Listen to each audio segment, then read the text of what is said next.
All right, welcome to The Explainer.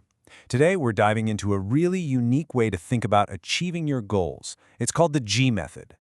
You know how it is, right? So many of these philosophies on success, they can feel incredibly complicated.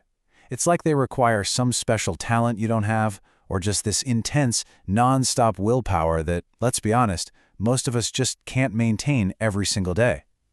But what if there was a simpler system out there? One that, and I'm quoting the source material here, doesn't choose people. Imagine a method that actually works for you, whether you're feeling on top of the world or just, trying to get through the day.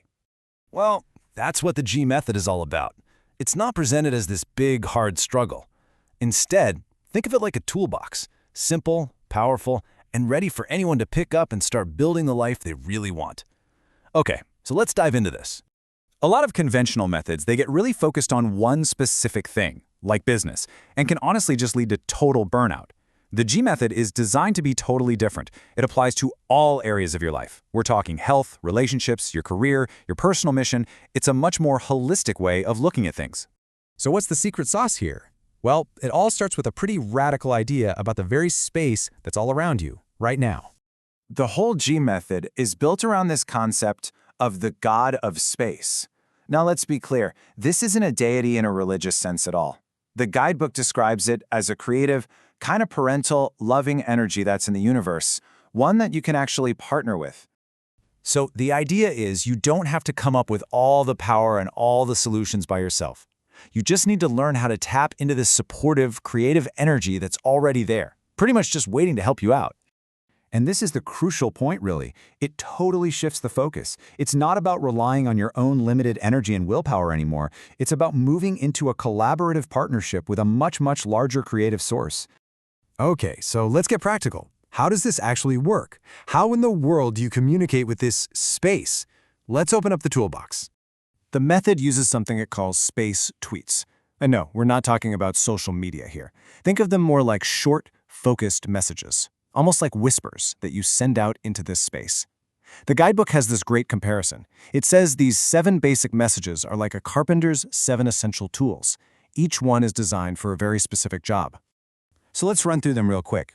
You've got the I hate this tweet for releasing all that negative stuff. Then you have the gratitude and self-tweets for building up positive energy. The reconciliation and apology tweets are for, you guessed it, mending relationships. And finally, the problem-solving and wish-making tweets are for actively creating the future you want. It's really a complete toolkit for navigating life. All right, let's zoom in on one of the most powerful and honestly positive tools to start with. It's called the self-tweet. The sources point out that a really powerful key to success is your own self-image. It's the foundation for literally everything else. And this self-tweet is a super simple tool designed to fundamentally improve that very foundation. So how does it work? Well, what's really cool is how simple and structured it is. It's this easy, 3-step process. First, you start by thanking yourself. Then, you expand that thanks to all the other people involved. And finally, you express gratitude to the source of it all, that God of space. And this is the best part. It's not about these grand, monumental achievements. You can thank yourself for making your lunch, for finishing a marathon, for finally doing the laundry, for being kind to a coworker. It's all about consistently acknowledging those small, everyday good things you do. Okay, so that's all great for the positive stuff. But what about when things are tough?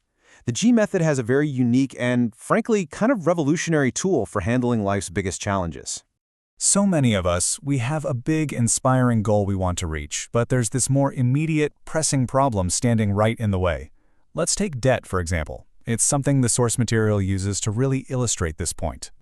Now, conventional wisdom and a lot of success coaches will tell you to just push those negative feelings away, right? Ignore the debt, don't give it energy, just visualize being wealthy. But the G method argues you have to do the exact opposite first. You have to acknowledge and fully release the pain, the frustration, the fear that's tied to that problem. You actually use tools like the I hate this tweet to get all of that negative emotional baggage out of your system.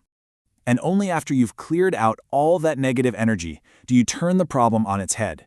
You don't just wish for zero debt, because that's just a neutral state, right?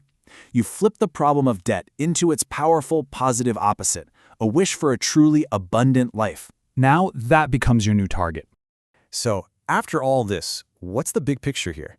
What does this all mean for you? The guidebook explains this beautifully.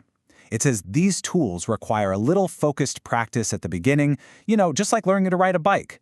But once you get the hang of them, that skill is yours forever. Ultimately, the core takeaway is just one of profound empowerment. The G method gives you this simple yet powerful toolbox. But you are always the architect. You're the one who designs and builds your own life. And that's our look into the G method, a system that's built not on struggle, but on partnership. And it really just leaves us with a simple but powerful question. You've just been handed the toolbox. So what are you going to build first?